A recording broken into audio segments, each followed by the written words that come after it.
Yeah. Love it. So if you don't know Megan, Megan is an amazing operatic coloratura soprano, but her journey in life has taken her to perform on Broadway, and she has very successfully been able to cross over back and forth between Broadway and the opera world, and even I think she's done some straight acting as well. Um, so it's a very interesting journey, and oh, there she is. Uh, Let me let her in.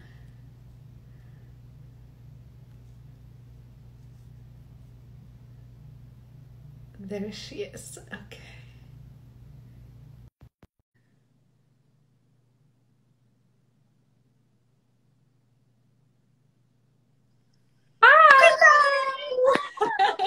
Oh, this is You always look so beautiful. Oh, gorgeous. Good, good. I was introducing a little bit of about you and your journey, but I don't want to say too much because we have a lot to talk about. Oh my gosh, so much tea. Yes. So we have people from all over the world tuning in, which is always super exciting. There's some people from Brazil, from Greece. Oh, hello, world. Hello, world. Hello, world. Welcome. So the plan is I have a series of questions, but it's going to be more of a conversation, and I want to really focus on your particular journey and this crossover world you have found yourself in. And then I'll definitely leave some time at the end for questions because I'm sure people are dying to ask you questions themselves. You know me, I'm a talker, so you reel me in, girl. Cool. So to start, well, hello, welcome, Megan. I've known Megan for a while now. We met at IVI. Megan is just a sparkly person. That's likewise. Like sparkles. Megan is amazing, and I'm so excited to have you here and to be able to chat about all these super interesting things you've been doing out of the box, and that I know for a fact that have surprised you as well in life. So to start, I wanted to hear from you a little bit. I'm interested in hearing how you got to music, how you got to singing, a little bit of your background and your education, and how you ended up in the world of music. Well, I tell you, definitely not directly. I was not one of those people that was like born out of the womb, like, I am going to be a singer or performer. I mean, it really wasn't like that at all. I mean, there was always music in my household, not music theater or opera, but like my dad would always have like symphonies on, or like, you know, there was always like the oldies were on or whatever. There was always music, but never like in the idea of you should see this because this is your destiny one day. Well, Yeah. totally not. In fact, I was way more like math, science, doctor. Like, I mean, I was definitely very like academic, cerebral, even though really my soul, I mean, we're both Scorpio sisters. We know how this. Right. I agree because it's a very similar for me. Yes. So like, I'm much more of like a feel gut, like I get the impulse and I just go for it, however crazy. And so that's actually sort of how music happened for me. So my freshman year, I mean, so I played classical piano and like very well. I look back to it and I'm kind of like, Mom and Dad, do you know what you had there? But you know what? Again, I probably wouldn't have allowed them anyway, because if you can't tell, I have a rather strong personality. So I was a whiz at piano. It used to be, not anymore as much. But classical, and then like jazz band, and then I was kind of like meh. And then my freshman year of high school, I auditioned for the musical just kind of like for fun, and I got the lead as Marion in The Music Man, which was also like scandalo, you know, little freshman coming in. And but again, like I went to a private college prep school. So again, it was mostly like academic based, right? So, but still, like they put on incredible, like one musical every year. So I was always in a musical every year. And then my junior year of high school, because I grew up in Chicago, if you can't tell, my French class went to the Chicago Lyric and we saw Romeo and Juliet by Gounod. And I mean, I tell the story all the time, but it was really one of those like, what is this? What is this? And like, I was so excited. I was like, oh my gosh, this is amazing. Like, what is this? And like the rest of my class was definitely like, but I was like, no, you don't understand. This is amazing. So then like, that was my first like, what's that? And then my senior year of high school, a couple things happened. One, we went to see another opera, which was Carmen. And I was definitely like, this is pretty awesome. Like, first of all, I love languages, even though, again, I grew up in the middle of the country and like had never been out of the country or anything. But I was like, there's something about this. This is amazing. I love languages.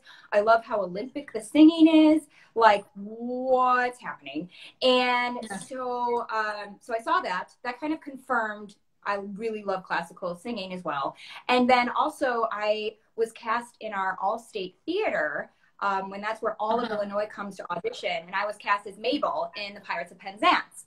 So that was also my first like go into the operetta pool. And so then I started taking classical lessons, but again, just more for fun than anything else. And then college hit and I was like, you know, I think I am going to sing opera. Yes, I am. So I auditioned, I got in, and then I was like, well, if I'm going to sing opera, then I should go where Mozart lived. Like, literally, this is my thinking. So, I was like, I don't speak opera, Mozart, that. You know, I mean, as one does. And so I was like, well, so I know I speak French, but no, I'm going to go to Austria. Yes, this is the right decision. And so I did. I studied abroad at the International Europäische für Studenten. Apologies for my German accent, everyone. It's been a minute. And the conservatorium there. And of course, it was like a whirlwind because first of all, I was like, Europe, hello, what was I missing? And just like Vienna itself is just so incredible. It will always be on my mind. It will always have a special place in my heart. I can't wait to actually go back. And I know I will. Like, it is inevitable. It is such an inevitability. I will be going back at some point. And so, yeah, and I just immersed myself in art. Like, I fell in love with Klimt and Schiele and, you know, my walks from Schönbrunn through the Nachtmarkt and like doing the Stehplatz at the Staatsoper and getting your Kaiserkreine and everything. The whole thing, I was like, oh my God, I'm in heaven. And then I had to go back to Illinois and I was like, why? And then another crazy thing happened. My parents had moved to New Jersey. And so I went home to New Jersey and that was the first time that I experienced New York City. And I love Chicago, okay? Like, Chicago is awesome. For anyone that's never been, like, it is nothing like anything in the Midwest. It is such a cool, awesome city. And, like, it's awesome. But, like, I always sort of felt like this isn't where I belong. And, like, that's no dig. It's just I never felt, and there was no rhyme or reason, right? Well, when I got off that train to New York, that's when I knew, because I literally got up, just like every jolt and every single like thunderbolt moment in my life. I got off the train and I was like, you knew. I knew. I was like, oh, okay, yep, I'm supposed to be here. Now I know.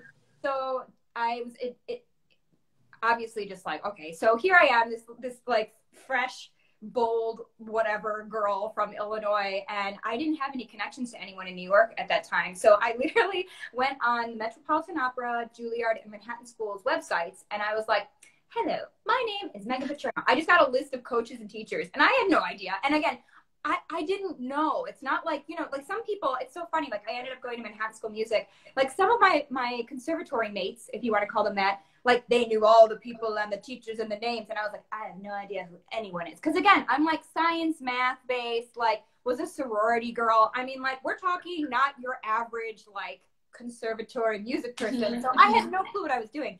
So my first lesson ever in New York City actually was in the basement of the Metropolitan Opera with Nico Castell. And I had no clue who he was at the time, and like, God rest. But like, he was amazing. Like, he was like, all right, kiddo, you got to say 15 years. Otherwise it means butthole. And I was like, oh, okay, got you. I'm here for you.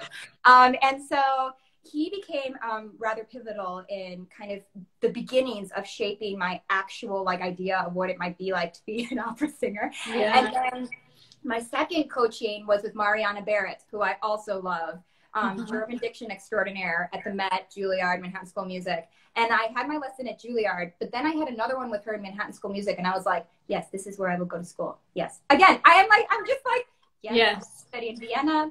Yes, I will be coming up. Yes, this is what the yes. So I did. And then I graduated. And here's the funny thing about all of that, right? You know, definitely something I would want to talk about is like, everyone like brainwashes you into thinking that you need to do this step and then that step and then this step. And I have some news for all of you. That is not true in my very much living experience. And pity, because my student loans really wish that I hadn't gone to grad school. And like, who knows, that's my like path. But like, truly all the people that have shaped my career and are shaping it currently, I met after school. And too, I think there's such a blinder attitude at any conservatory. I can only speak to mine because I went there, but like, it's this like, school is everything. No, it is not. And in fact, it is nothing like the real world. And like, whether you were a star or a nobody at your conservatory, it really doesn't matter, like, at all. So I just want to throw that out there to anyone watching it live or after, because truly, guys, it doesn't matter. Like, it so doesn't matter. I think I'm sadly one of 3 people, maybe a little bit more, in my class at MSM that's actually having a career, which is a shame because some of the most talented singers from all over the world were in my class. I mean, truly top notch, but like, there's just so much more that goes into a career. So anyway, so here I am, so kind of like, what did I just do? Like, so I went to conservatory, I went to there, and I'm like, here I am still. Like, I just graduated grad school, and I'm like, I think I do want to do this as a career. So and you know, it's interesting because I didn't have like parents who like knew the business or like people like freshly around me. I really had no idea. I was kind of just like, I don't know. And no one prepares you for like out of grad school because like, look, there is probably like 0.001%. I mean, fake news, don't quote me on the percentage, of like people who actually are like, grad school, next, boom, your career is perfect.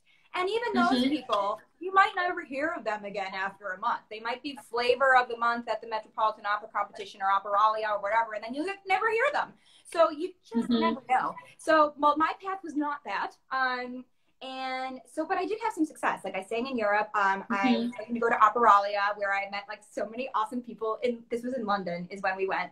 And I did not win, but that is okay. I was still like, this is awesome. This is like the Olympics of opera. And here I am singing at the Royal Opera House. And also all of you people are awesome from all over the world. In fact, I still talk to some of them. Like, we like that kind of bond, just like it bonds you.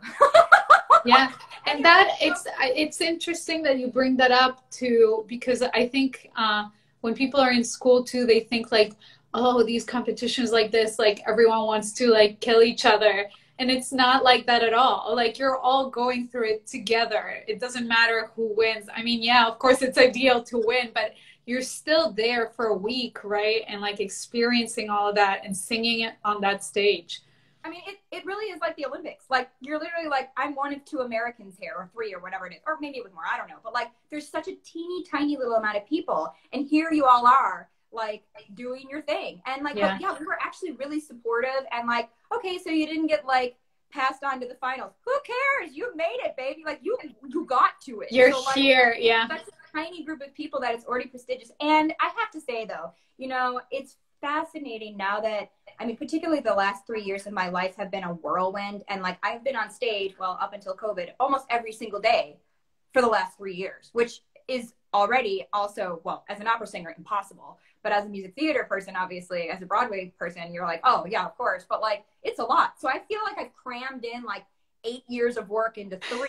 But, you know, it's fascinating, even at those competitions for all of you young ones watching, you know, some of my friends that won, well, they already started having careers. And like, if Meghan now would go to one of those, let me tell you how much I'd rock that kind of competition, because you're just used to like a presence on stage, you know, like what happens if things go wrong, like your nerves, everything, you're just used to it, let alone someone fresh out of school that's like, what's happening? Like, it's such a different thing. So like, my heart goes out to people that do these competitions that literally are fresh out of school, because quite frankly, like, you don't have the experience as someone that's already started having a career. So I really wish they would like separate that, because like, it's in my opinion. Yeah, you need some time on the stage, right? And that's why it's also important to make sure that somehow while you're in school, you're getting some stage time, because and if it's not happening at school, then you're making sure it's happening outside of school, because you got to be able to apply under pressure, and you have to be nervous, and you're probably going to be nervous until the last day of your life, but you just get used to it, and you learn how to use that energy. I 1,000,000,000% agree. And that's also something that I highly recommend to young singers is, okay, fine, you decided to go to conservatory. If that's your path, good for you. You really don't need to, though, honestly, I personally think. Yes, I learned some things and I made some connections, but like, truly, each path is their own. But while you're in the safety of undergrad or grad school or whatever it is, go audition. Like, honestly, and like, teachers may not understand. It doesn't matter. Like, go get that professional experience. Because at the end of the day, why are you going to school? You're going to school to be on stage and have a career.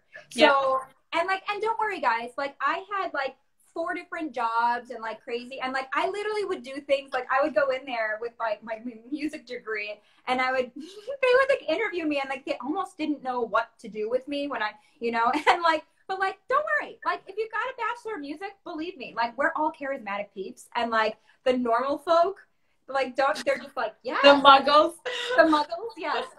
They're all like, of course you can come work at our law firm. We don't even know. Sure. Like, honestly, like, so, anyway, so yeah, so yeah, when you are in conservatory, guys, like, go put yourself out there, and you will also realize, also competition, it's also a different bubble that's not real, it's just for sure. So yeah, the sooner you can just get yourself out there, feel what it's like to have someone eat lunch during your audition. You're like, excuse me. Just get used to it, guys. Like, just like, after a while, like anything, it's a skill. Like, whether you're tired, you're jet lagged. I mean, let me tell you what it's like when I was on tour for Love Never Dies. I did a 5-show weekend, closed on Sunday night, flew to Barcelona. A day later was in rehearsal for my debut at the Gran Teatro del Liceo. And then I had to fly back right after my last performance into Denver, and then open the next day for Love Never Dies. I was jet lagged. I had altitude sickness, but I still did it. I mean, you won't learn that kind of stuff until you're out there. Like, figure out the rules, but also know that they're going to be bent, they're going to be broken. I mean, I had food poisoning almost every day in Manila. I mean, I love Manila. I love people, but like, oh my goodness, my poor body was like. Well, your body's not used to it. Yeah. And you bring up, like, good points of things that you also, no, school is great, and it teaches you a certain structure that can be very useful. And that depending on your personality, some people need that. But there's a lot of things that no one can teach you. Correct. That experience will teach you by living, by traveling, by learning what to pack, what not to pack, what to do when you get sick, all those things that people can give you advice, but you have to learn on your own. Also, once you start understanding your needs, I'm sure your suitcase would look very different than someone else's suitcase, things like that you learn on the go. And that being said, I'm very interested in you kind of walking us through these last 3 years, right? Because you went, and I remember this is like a little like story, like just like a fun fact between us. Like I remember I was working at the Juilliard store and you came in one day and you like told me, you're like, you can't tell anyone yet, but I'm gonna be Cunegonde with New York City Opera. and I was just so, because you were just this like a ticking time bomb in like in the good sense. Like you were just like there, and it's like, when is it gonna happen? When is it just gonna like explode? Yeah. And that was the moment, right? Cunegonde with New York City Opera, kind of, you met so many people and it opened a lot of doors for you. And from there, you just never stopped. You know, then came Love Never Dies, and came the Phantom Tour, and then came Broadway. So can you walk us a little bit through that timeline and how you kind of went back and forth with technique, with schedules, because it's a very different type of schedule, and physical demands, etc. Sure. Yeah. I mean, it was a whirlwind, and you're right. It was, you know, it's interesting, like really quickly too. Everyone thinks you have like overnight success, whoever you are. It's really not true. It's more like delayed. I saw you hustle. Oh, I still hustle. I can attest. Oh yeah. I mean, like, you have to like eat, live, breathe it, like create opportunities for yourself when there are none there. Like, you do the crappy this and that here and there just to like get the experience, because you know it's going to help you there. You work your 60-hour jobs in like shit jobs that you don't want to do, but you know they're for a purpose, because they're going to help you get to be like where you want to be. Yes. I mean, literally all of my money was going towards voice lessons and coaching. I mean, like, I'm not from a rich family. Like, so I put off my student loans, because I always, you're right. I was a ticking time bomb, because I always knew that something would happen. I didn't know when and I didn't know what, but I knew it was going to. And so because I had that faith and belief in myself, I hustled, man. Like, hustled. So you honestly, hustled. Oh man. And you were always like running around and like in your workout clothes. I remember just like go and it's exhausting. But like, you know, like again, but that's what you But have it's so to do. inspiring. It's so inspiring to see, and especially with someone who had, you know, what we said, we're both Scorpios, and I think we think very much alike in many ways. And for me, it was so inspiring to see the way you hustled. And I just knew I was with you, you know. I was like, it's that. I was like, okay, I'm just waiting like for the moment where this, you know, your star is just gonna like.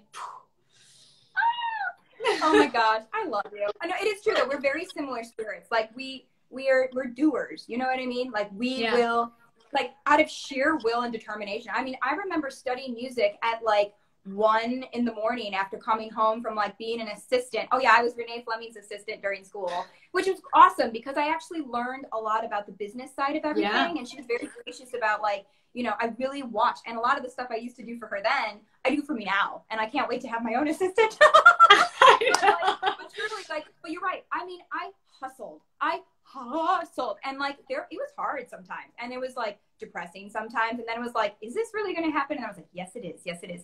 And I tell you, like the universe sent people to me, and they still do when I was ready. And to be very honest with you, everything was happening and is happening, even though COVID, it happens when you're ready. I honestly do not think I would have been ready for Candide at New York City Opera 45 years ago. I just wouldn't have been. It was the perfect timing for me. Same with Broadway.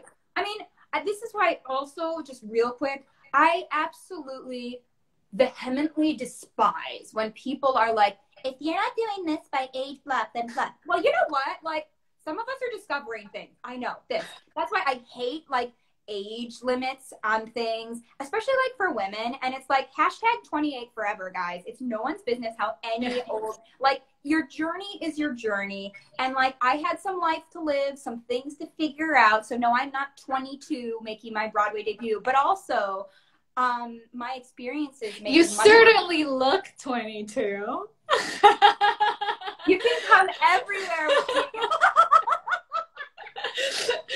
You know what I mean? Like, I just like, as much as it's possible, like the the ageism that goes on in our business all across the board, particularly for women, is just so infuriating. And I cannot wait one day when I am super famous and successful to be like, we're going to squash this. Like, I need this because this is ridiculous. Like, your journey is your journey. When it happens, again, I was ready for the picky men. Like Mulan, I was like a little bit of a late bloomer, and there you go, here I am. Like, boom, babies. Like, I'm here, and I am not stopping. Like, I'm just at the beginning. So anyway.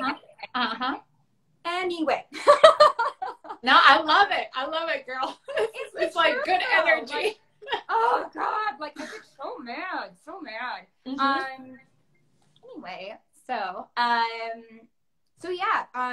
Also, real quick, I think the biggest thing about working your tail off, no matter what it is you do. So like, if I was a personal assistant, if I was serving, if I was temping, I always did great, as the greatest I could at whatever I was doing. Even if I was like, I can't stand this job, I still did my best, because that's a personality trait that I do in anything that I do. Okay. And like, it shows, like when you're proud of your work, like no matter what it is, like, I mean, guys, I was a member of the Meat Cutters Union and worked like at a deli for a hot sec. Did not last long, but I mean, really, like, so please.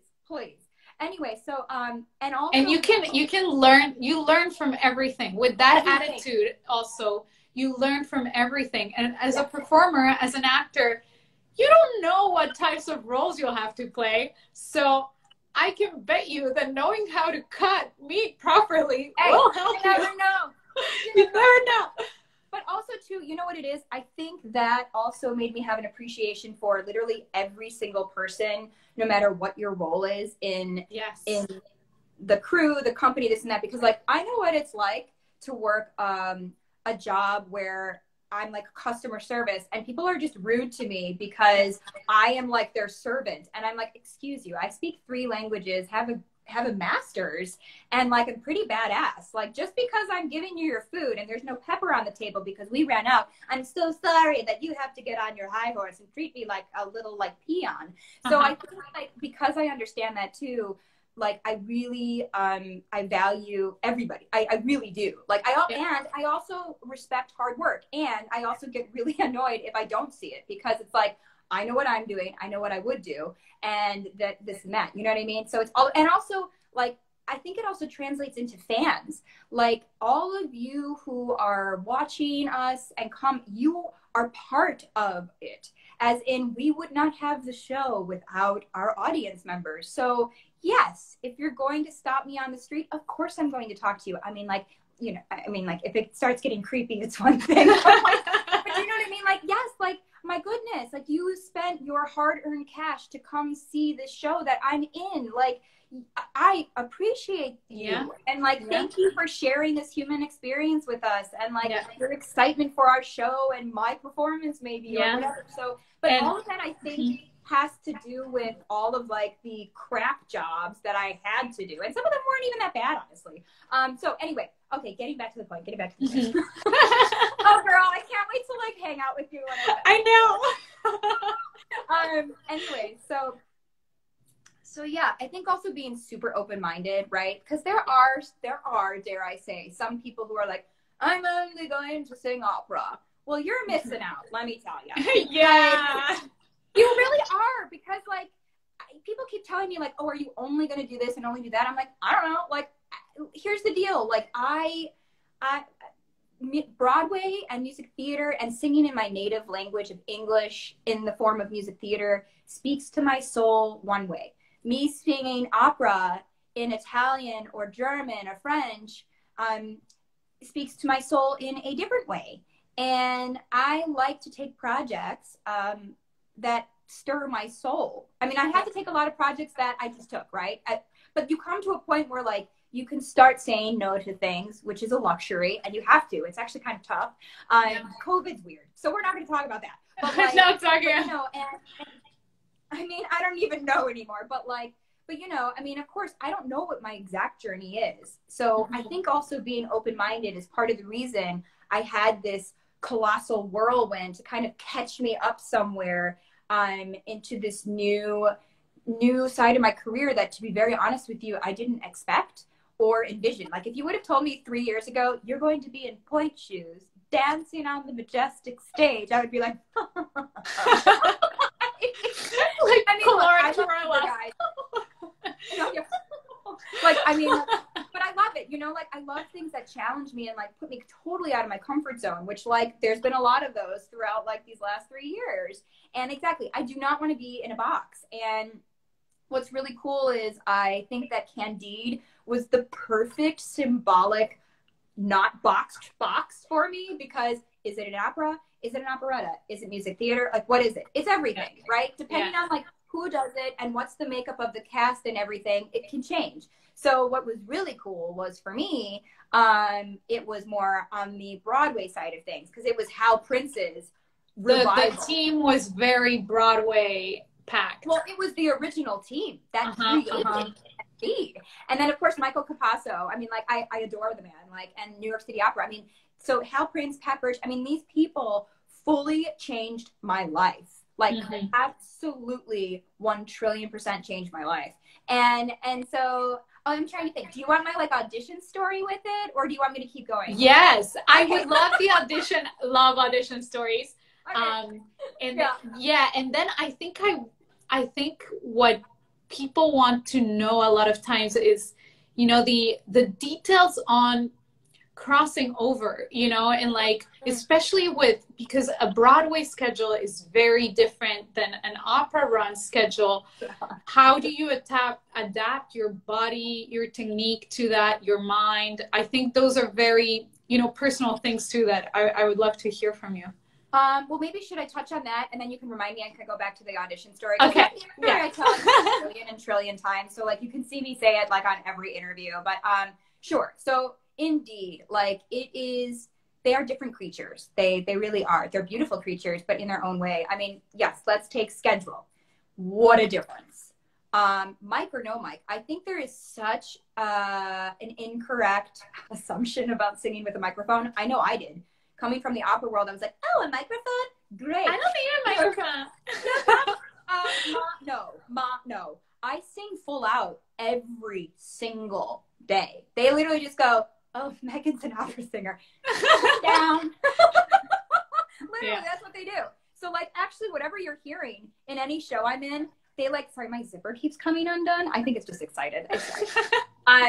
They literally just tone me down. So, I mean, because it would be, like, it wouldn't be appropriate, honestly, like, style-wise or, like, volume-wise. So I sing out full out every single day, every day, because it's supported. Like, you need support. Now, can you use the mic to do colors with your voice that you wouldn't be able to in a 2,000, 5,000 seat opera house? Yes. And actually, I actually love that. I almost wish that, like, opera houses in America were a little bit smaller, so you could do that like you can in Italy or the smaller opera houses all over Europe, you know? I mean, there are so many beautiful nuances and colors to the voice that, I'm sorry, unless you're a freak of nature, which there's a few of them, you just can't do that at a 5,000 seat house. You just can't. You won't carry. And it's such a shame, because you're losing so many of the beautiful colors that opera was originally written for, if I do say so myself. But it's the same in music theater. So there's a lot of colors that you play with. And you can, because you do have the mic. But it is fully supported. Because if I'm under supported and I sing without full breath capacity and support one day, I am done the next day. My cords are shot and I will lose my breath. It's terrifying. And also, indeed, let me tell you what it's like to sing 6 out of 7 days a week. If not more. And I mean, and sometimes 2 shows a day. Wow. I mean, I keep saying, basically, you are running a marathon. You are not sprinting. So you need to plan accordingly. And this was a huge adjustment for me. I mean, actually, Candide was the first time I ever did a 5-show weekend. And I remember when we got the schedule, my agents were like, this can't be right. you have tech week going directly into your orchestra rehearsal. The next day you have an open dress, and then it's opening night, and then 2 shows on Saturday and 2 shows on Sunday. We have to confirm, this just can't be right. Oh, it was right. It was and right. I remember being like, I'm sorry, what? Because at that point I was used to an opera schedule, which traditionally is you get about 48 hours off in between shows. Again, Mike or no Mike, be damned. Like you can rest, you know? Here it was just, and you're going straight off of rehearsal into tech week where you're there for 14 hours plus. And then you go into your orchestra rehearsal where you have to sing full out. And then you have an invited dress. And that, by the way, when Hal Prince has an invited dress, his cronies are there, AKA Sondheim and Stephen Schwartz and like everybody in the business, because he's Hal Prince, and you're just sitting there like, oh my God. And then that night, you know, you're going to get reviewed by everything, because this is the show that's basically reviving New York City opera. So no pressure. But here's the awesome thing.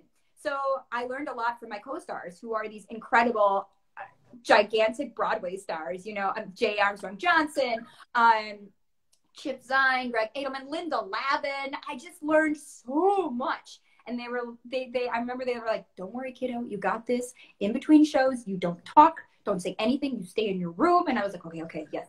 And we got through it.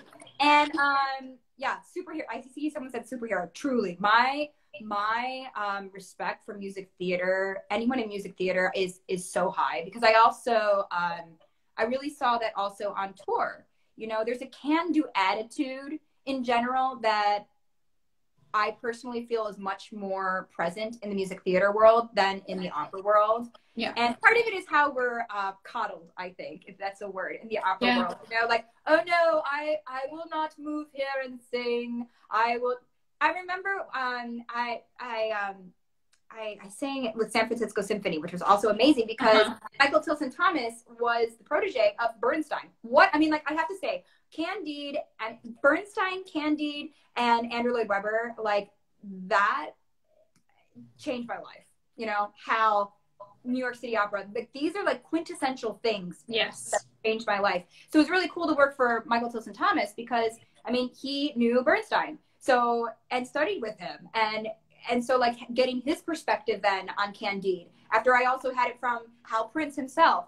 So basically I'm getting from the top, from the creators who created it, how this is supposed to be, which was so incredible. And same with Phantom, same with Love Never Dies. So I've had really great fortune to cross over into shows where I'm working with the original composers or the actual creative team, so that there's no one layer of separation. It's direct. So what an incredible experience for me to cross over into. So which you don't get a lot in opera unless you're doing contemporary music. Correct. I can't ask Puccini or Mozart, hey, why did you do this? We have like written accounts, but I can't actually ask them. Like when I was cast in Love Never Dies, I had lunch with Andrew Lloyd Webber, and like a schoolgirl, I came with a huge notebook and I was like, Andrew, so happy to meet you. Thank you for casting me. Questions. So on page 5 of your score here, I see that you had a cutoff note like this. And I'm wondering, why did you choose to do this? And part of that's Joan, because, oh my God, I love Joan. She retaught me how to learn music, and I use that in everything. So here's another thing for crossing over. Now, my classical technique, particularly with how to learn music, which I learned from Joan Dorneman, I use in everything. And it has helped me in ways I can't even imagine. Another thing too is in the music theater world, things are fast. Literally, they'll say, can you learn that tomorrow? Okay, thanks. And you're just like, sure, yeah, okay, I got this. Yeah, can-do attitude. But they don't expect perfection right off the bat, which is also freeing, I find, as opposed to, you're on the first day of rehearsal, it needs to be perfect.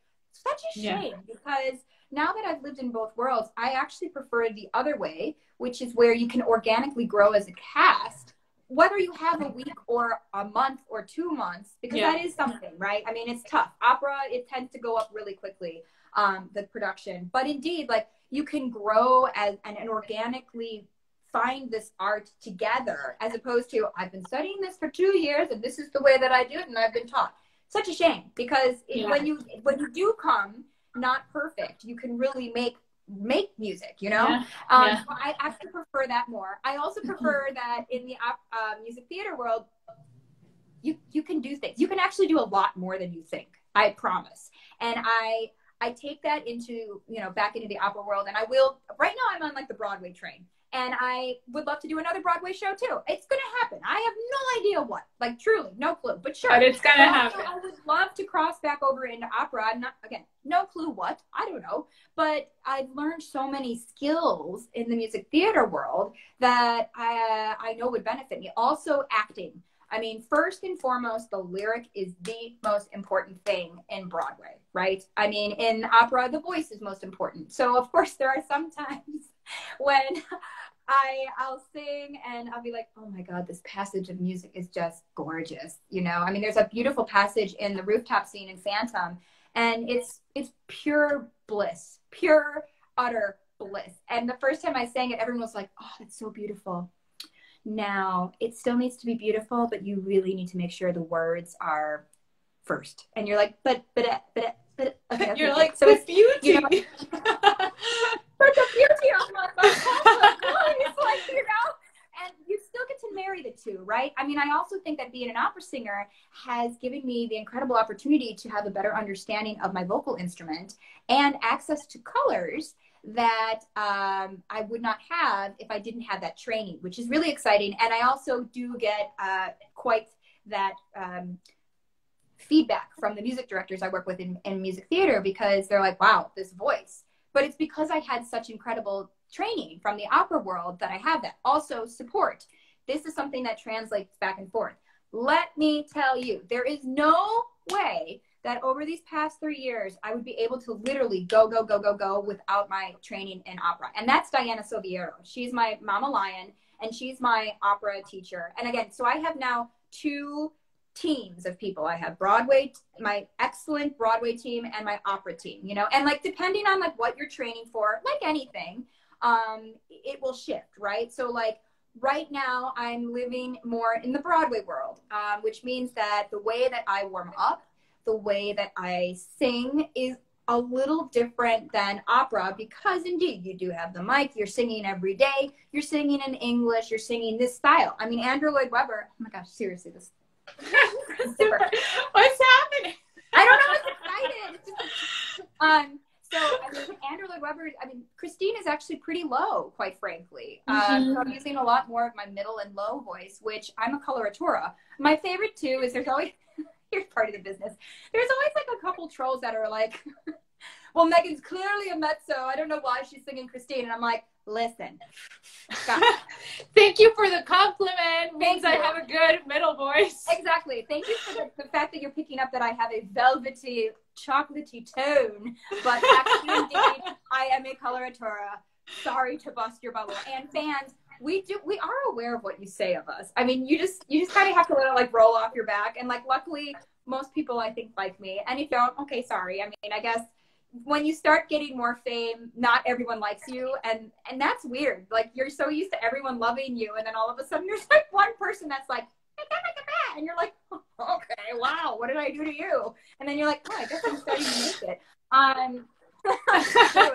Anyway, so for actual vocal technique, now this is for me personally, okay? I find that the sensation in opera is much more this, like a column, and in music theater, it's still connected to the bass, but it's much more of a this feeling. And I don't mean shoved into the mask. I just mean the larynx position is a little bit different, particularly if you're going to use a little bit of a mix.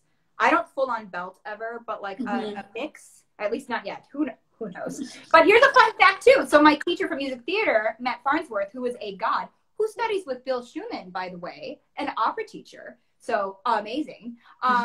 We have like, that's why we have such an understanding too, because one can deal with my quirkiness and my like, and also you can be like, Megan, you need to relax, and I'll be like, okay, fine. But also he's coming from the standpoint of he understands. I mean, he's literally one of Broadway's best teachers, and anyway, so you know, he's coming from an understanding of, okay, I am an opera singer. I was. And I don't even want to label myself as, I don't know, opera singer. I'm a performer. But how do I translate that? And indeed, particularly when I'm taking my chest up, you're kind of, it's unnerving as a soprano who's so used to living in head voice most of my career. Mm-hmm. And you're like, I don't know if I'm going to make it. But it's totally healthy. But also, so Diana teaches the Garcia method. So luckily for me, I was very used to chordal closure and glottals, which is great when you're talking, when you're crossing over into music theater, quite frankly, because it's all about how are you doing chordal closure? How are you feeling that? What's that sensation? So again, I have a very academic mind when it comes to singing because, and both teams and teachers are not the type that will hold your hand.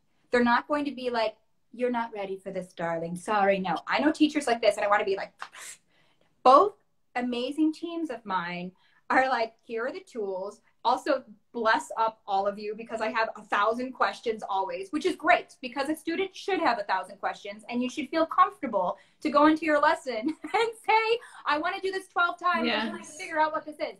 Because guess what? Your teacher is not going to be there on stage with you when you are making your debut at La Scala or on Broadway. They're not going, now they might be in the audience, which they were, but they're not going to be on stage with you. What happens if you choke on the smoke on stage? What happens if you randomly get butterflies that were in, you know, I mean, so you, like you said, you can study it and read about it all you want, but until it happens to you, you really just don't know. So I would also encourage you to find teams of people that are extremely wonderful. They communicate in the language, and I don't mean necessarily English, French, German. I mean like your language that you understand, that you're super comfortable with making an absolute ass out of yourself in front of, because that's how you're going to learn, is make a ton of mistakes, squawk away, and like someone that nurtures that and figures out what it is, and then also will encourage you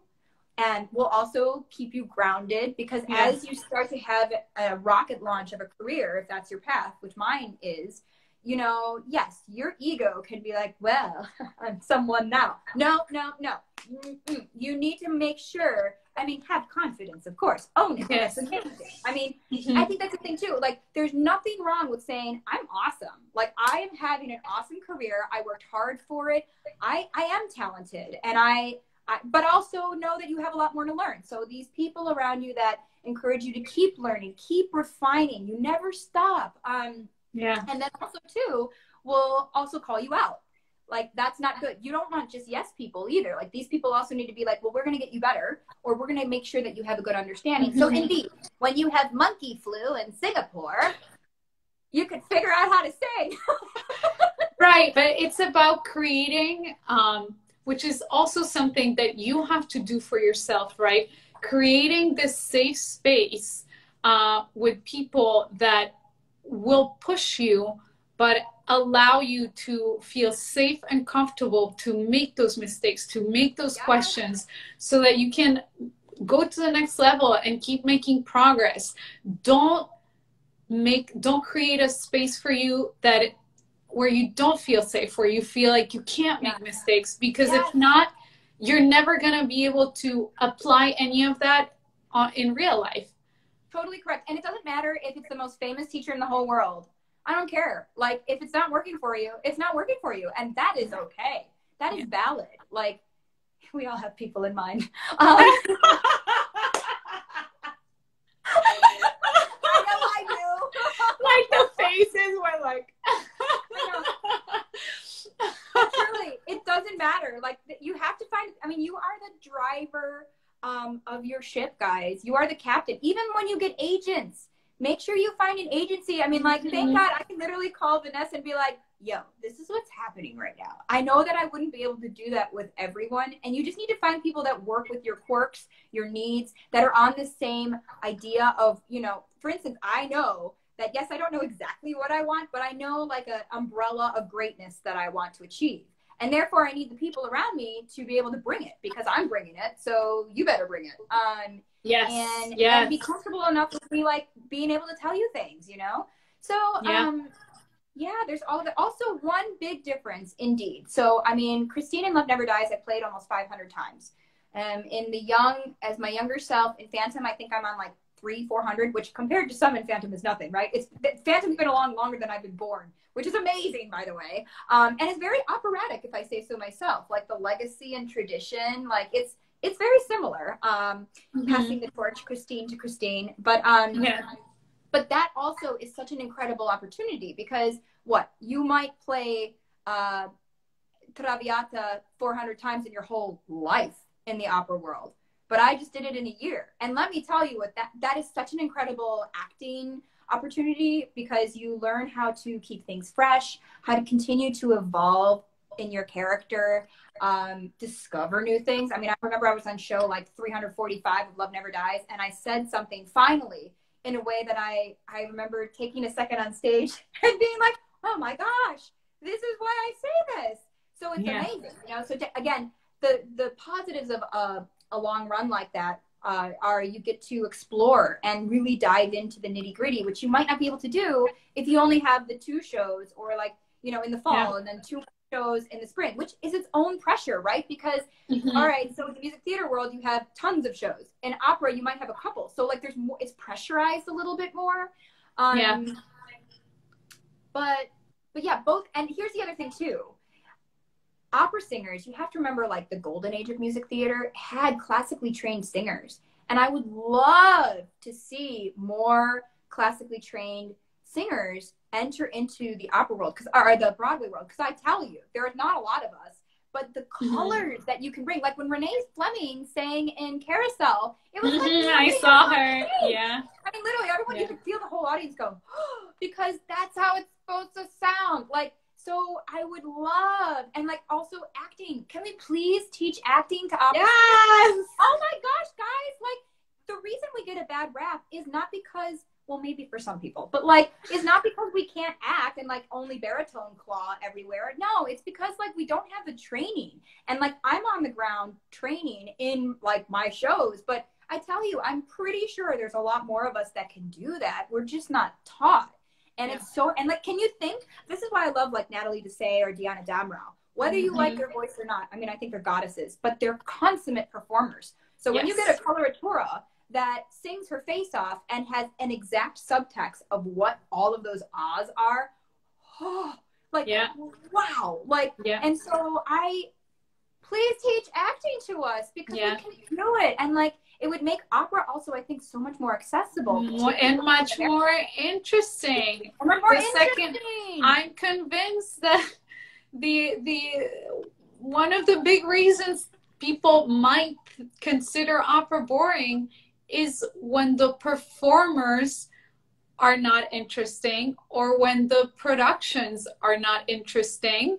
It's still a story, and we have proof that it can be amazing and touching to any kind of people. It just has to have that performance quality and that storytelling quality. And sometimes opera fails with that. So, yeah. I agree. Particularly, I found in America, like, I really, really wish that, you know, they have made it kind of unaccessible. You know, it's this like, oh, it's for rich people and old people. No, it's not. Like when you go to other places in the world, it is like, that's why I love your 360 opera, because it's like, guys, like opera was the pop music and the music of the world traditionally. Like it stirs the soul. I mean, have you ever sat through like, I mean, there's so many different operas that I'm just thinking about that, my God, the music, but you're right. Like we need to make it more accessible. And I don't know how exactly, not my job, but you know, like, and that's another thing too. I hope that when people see me perform, even though, yes, I have altered my style, I sing about, I would say 20% of my opera voice. I have, which is actually a challenge also in itself. Like I can't, and even then it's a little big for young Christine, which graciously the directors and creative staff have been like, oh, sure, no problem. So it's a little bigger than your average Christine. Okay. But like, I hope that if people are like, wow, what a voice, then they're like, oh, she's an opera singer. Exactly. I hope that they can be like, you know what? I think I want to go see an opera. I would love that. That is like a best case scenario. I would just, but yeah, we need to make it accessible here, you know, because it's beautiful.